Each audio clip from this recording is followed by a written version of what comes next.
good morning from Lalande, where we are about to go and see a new discovery that has been unearthed by Jean-Christophe as he was streaming. Philip is practically running. This is the fastest I've seen you move. From upstairs, and I could see that it had been cleared, and you can really still see the stones. I want to see it up close. You've never been up so early. As we've told you before, there were two towers at the base of the lawn against the lake, which is now lost but will come back. One was over there, and one was, well, I don't even need to show you with my finger. You can now see the base. This is the threshold, I think. This is amazing. We always knew it was here. We could see that on the engravings, and we could see the odd stone jutting out just near this tree, which was growing in it. Look. But my goodness, it's all still there. We've got the lower walls. The lower walls are still there. Yeah, the corner's still here. That one has gone down a lot, but you can see the corner here. Is that the corner there? Yeah. So we've got the footprint. We do. And if we clear here, we might discover more of the wall. Yeah. And you think that there might have been a room on a lower level? Not with this one, with the second one. Because on one of the engravings, I think on both the engravings, there's a door on lake level. On the other tower? On the other one. And not on this tower? The other one is not cleared. So on the other one, we might find the basement is still there. That'd be amazing. And I think the other one might have had a staircase. I could be wrong about that. Because I wouldn't be surprised if that was the way down from the lawn level to the lake level. Oh my goodness. But this one... It's not just any tower. This one, I was doing some research in one of the correspondence between the architect and the marquis in the 19th century. The architect was talking about your current chapel. That's what he sent to the marquis. So that means that, for me, meant that I knew that there was one at the time before they built the one. And then that's it. You were like anyway. A rat up a drain pipe. You were like, oh, I've got to find out where it is. Every single plan, I was trying to figure out if there was any indication of something. And we've got these two engravings. And on one of them, I noticed that this chapel had a Gothic window, a Gothic arched window. It was the only Gothic window in the entire engraving with the entire house and everything. So I thought, oh, that could be a sign that this was the chapel, right? And then it's a little cross on top of the tower. And it was the same cross was on the second engraving, which confirmed that that's what it was. So... This was it. The original chapel. This was the chapel. And this is, I think, the chapel we found the little basin of. That says 1703. Yeah, the holy water basin. So I think this must have been built in 1703. And so it would have been a very small chapel. Yeah. If you are at the threshold, which I think you are, because this is a corner. But I don't know where the next corner is, to be fair, because this is not a corner. Yeah, a tiny family chapel. Yeah. Well, we've got to rebuild it. Yeah. I mean, honestly, Philip and I, we're not just, there's a ruin in the garden. We can't help ourselves. We look at that, we're like, the tower must come back. It will. And I mean, technically, in terms of planning permission, we have the foundations. Yeah. There was a building there. But imagine the views from inside. If we do rebuild the tower, we know it had a window facing out. It would just be looking over the lake, a tiny, tiny little room. I think, well, obviously we already have a chapel, so I think we shouldn't put it back as a chapel, but we could do a little garden pavilion. So that's the corner over there? Yes. Which actually, yes, is bigger than I thought. But imagine just a little round table in there, chandelier, some chairs. It's beautiful. Did you see this? You can see the cornerstone still. And here you've got a full-on wall on this side, Amory. There's been a bit of a collapse here, hasn't there? The stones are probably at the bottom of the wall. Yeah. They've probably all fallen down in that bush somewhere. No, that's just there. And you've got some there as well. And the wall is still there as well, the retaining wall. Behind it. Because it's all clear now, you can sort of see. So that whole thing all the way along was a retaining wall. Some of the wall they did with all the stones. I think some of them will be in the forest. Some of them they will have used to construct those walls. I think others... And loads they'll be lying down the bottom there. So. We should get Jean-Christophe to do the other one. Open up over there. Yeah, keep clearing, see what we can find. I'm with one of our lovely guests, Beverly, and oh my goodness, I wanted to show all of you her beautiful graphite drawing of a Maasai warrior. A guard from the Maasai village. And so they guard the cattle. Yes, at night. And they're the only ones, their hair braided like this is called a helmet. Because they're the only ones that have hair. The other ones all shave it short. So they get to wear this long hair. So only the guards? Only the guards. And they also have, if you see the pattern, it is a tartan pattern that's red and black usually. They can have many colors, but the red is to scare off the lions. Oh, it's just So, beautiful. and it reminded me of you and your connection to South Africa, your brother Jerry, because of the tartan. Tartan, yes. And there was something about it, knowing the art, that I just felt you would like. Thank you so much. I cannot get over how talented you are. It's absolutely Thank you. beautiful. Thank you. Well, thank you for sharing this beautiful place with me, because the patterns and the talent that goes on in this, that's everything. I'm so glad you enjoyed it. We've now come over to the Grand Salon, which is, well, it's beamless. I can't believe it. Oh, every time I see it, I start thinking, oh, leave it double height. Nice library. But no, I know we can't. Okay, we've still got one beam in. Is that beam holding the whole chateau together? No, because the pockets are so shallow. I'm flabbergasted by how shallow the pockets are, and so was Manuel. When I was chatting to him, he couldn't believe it. He thought that they were going to be going in at least 400. Yeah. At least 400. For the thickness of the walls, that's madness. Wow. So I think they have done a massive refurb, because when they build this, doesn't matter how old it is, the same process exists to this day. When you build up, you build the walls to the first floor level, and then within that you incorporate the tie beams. That's impossible. That's the only reason why it's like that, is because the walls were already up and they've replaced them. It can't be, it just would be impossible for them to do the pockets that shallow. I'm not Tony Robertson time team, but that's just... It's off. Something's off. That's off, yeah. Perfect. That's off. That's mental. That's one reason why they've been valued. Because they didn't have the depth. Inside, with the force of the walls pushing them down. So they were just with end to end popping up. The other thing is, you'd sort of notice if there was more modern infill in the pockets if they had changed them around. There isn't. There really isn't anything that's really standing out to say that this is a different time period of what they filled in. What on earth were they thinking? You must have had a full height originally. I don't think so. So we made some discoveries, and this is the exact right configuration of a 16th century tower addition with a salle basse, as this one, and a salle above it. And it was always above a vaulted cellar, which we have below this, and under a dormered attic, which we have. Typically, we'd store the archives, which is where the archives were here, which where they were eaten, and next to the staircase as well. So it's. But there's just so much going on. Look, you've got your keystone there. Right up there, that's where the chimney went to. That's where that was. For downstairs, it was downstairs. right up there. It's on the first floor level. It was huge. That's the keys. We saw that when I took the render off when I first gutted this place. That didn't make sense. You should get Time Team to come. Wouldn't that be great? I don't know, but I would love to know more about the structure of this place. You know, some clever clocks will walk in and say, "Oh, wow. So this happened then, this happened later, and this happened after that." If anyone has any ideas, please let us know in the comments. Like, we are desperate to know the history of It'd be this. amazing to have it documented properly.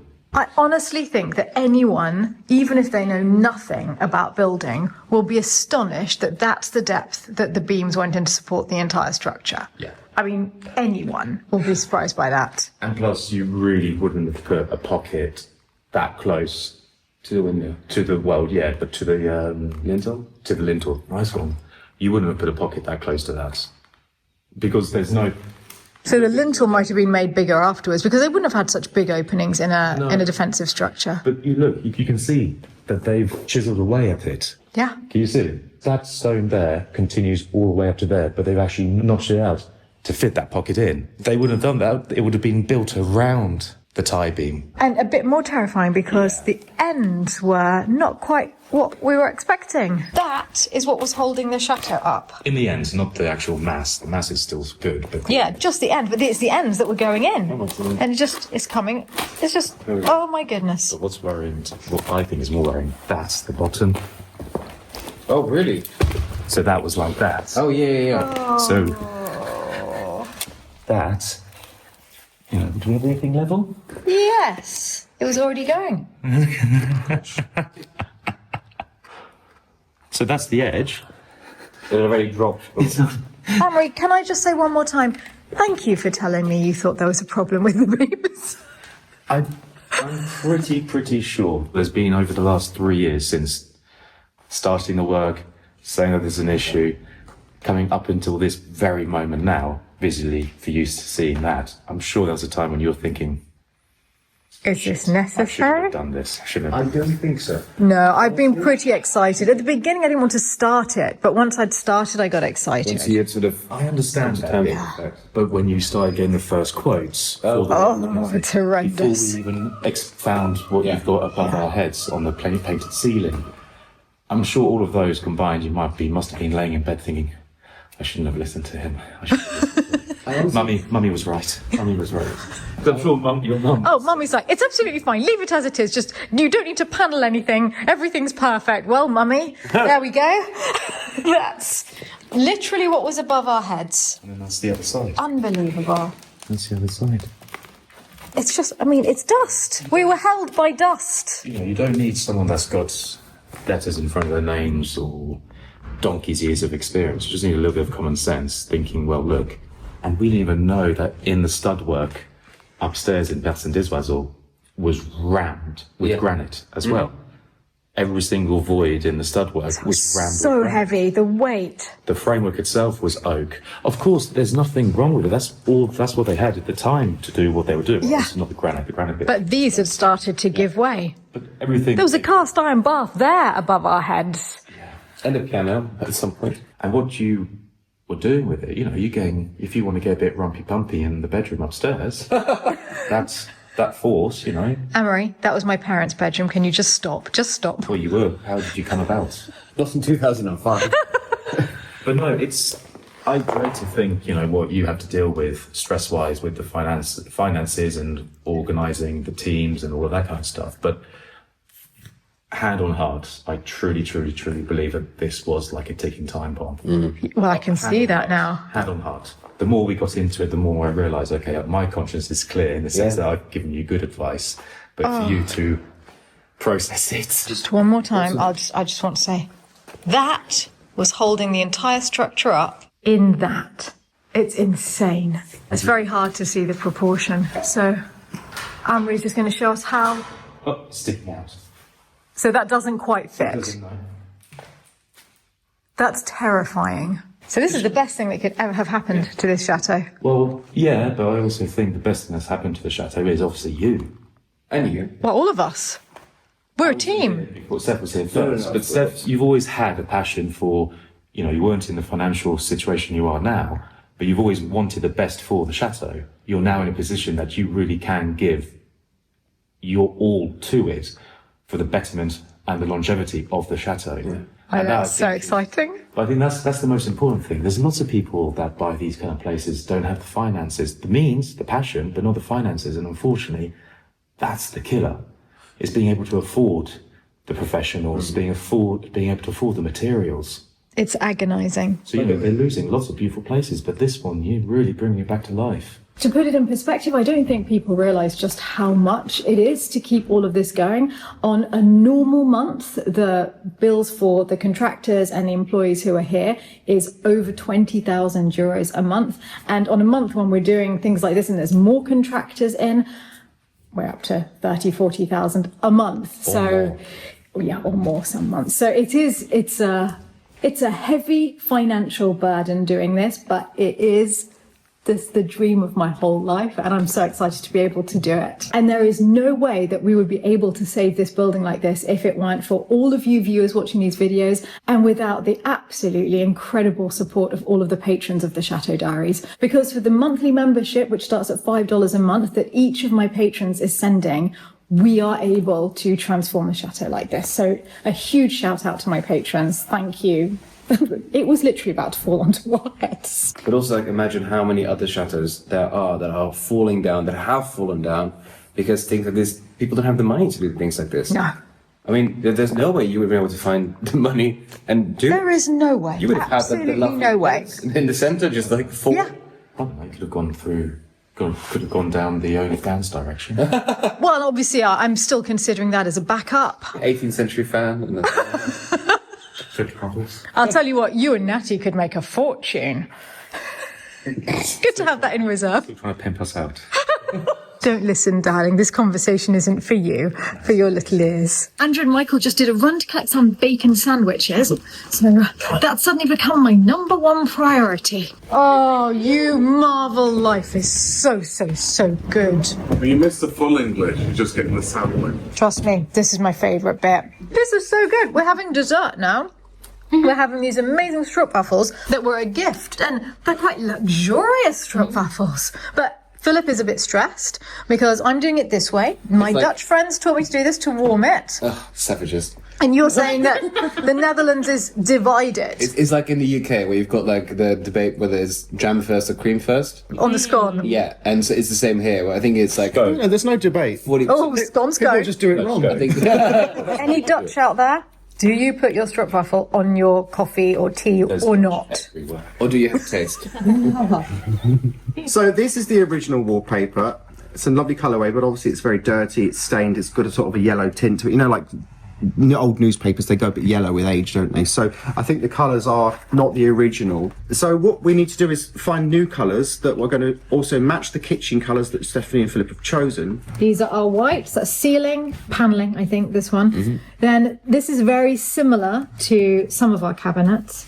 These are our shelves. This is the big buffet that we have with all of the blue and white plates on. So that's the colours of the kitchen. Voila. Oh, it's much better than the render. Because the render looks a bit psychedelic, doesn't it? Yeah, because they don't have the original colours. Okay, so we need to tone this blue, add a little more grey green to this blue. Yes. And we should be there. And you found one from Little Green that you think could work quite well. which should be similar. It's quite similar to the original, but just a little bit. It's got a bit more pigment to it. Yeah, I think you're right. It's similar. There was a touch more green possibly in the original, but as you say, that could be the yellow dirt on top making the blue look green. Yellow and Yeah. blue makes a green. I think it blends lovely. pretty It's just well. dawned on me. The two blues are basically the old big cabinet. Cabinet, exactly. See, And that's what you've gone there's for. method in our madness. People often don't think that. Yes, because it doesn't look like it at the time. Option number 1 is these two colours. This then is all Palmer white. grey, the same grey as we have on all of the shutters at Lalande, and the strong white, which is the colour of the kitchen panelling. It's tongue and groove panelling that will come halfway up the wall. It's very similar to the original. Yeah, and I and think then it will as the tie in highlight on top everything. will be this one as well, possibly. Yeah, Yes. those three. Oh, Like- that's lovely. That's beautiful. Well, I think you've got it. I suspect it's going But to be we optional. would like a couple of other options because we need to. They will sample all 4 or 5 options Yes. if you want. Yeah, I think so. And if It'd be this, nice to see because you might see them and go, oh, actually, I like the other one. So I think if this YouTube fails, Stephanie, you could always be a hand model. You were very good at that, stroking those That's colours. my father's hand. Oh, were you? For all of his paintings. I you just have to good hands. well, they're very, very like spindly. But my father liked it because then he could really see each finger, you know, and get the shape. hands are difficult. See, me Really saying difficult to silly draw. things, you learn quite a lot because it opens up the conversation. I've never heard you say anything silly, Andrew. Oh, well, you're not listening, I guess. We have a lot of planning to do because we're thinking about exciting things and maybe releasing the wallpaper, maybe even doing it in other colours. So we're going to go and have these discussions and, well, watch this space. It's possible that the Lalande wallpaper could be coming to your very own bedroom soon. I nearly spat my panna cotta out. You want to be in everyone's bloody bedroom, you dirty mare. I should maybe have gone with kitchen. Oh, and kitchen. I'll be in the kitchen, you be in the bedroom. Well, that'll work better for us.